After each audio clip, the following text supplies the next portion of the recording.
各位老友記，朝早好！哇，尋晚黃金個勢真係精彩絕倫，上演咗一幕起死回生嘅神級大反彈。今日禮拜五5月29號，金價穩穩陣陣企喺4495美元附近。事不宜遲，慢慢拆解下尋晚邊兩粒大炸彈炸醒咗個金市。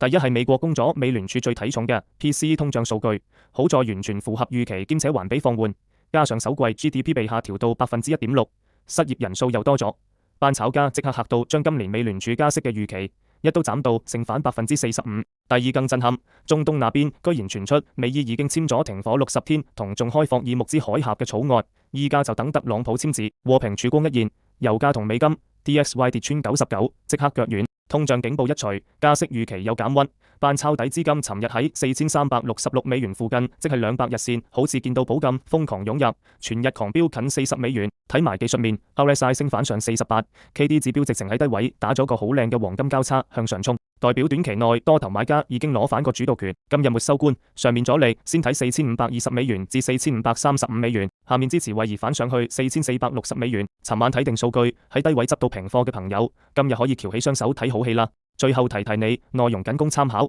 不構成投資建議，如據此買賣，仍需自負。記得訂閱、按讚、分享，多謝收看，星期一見。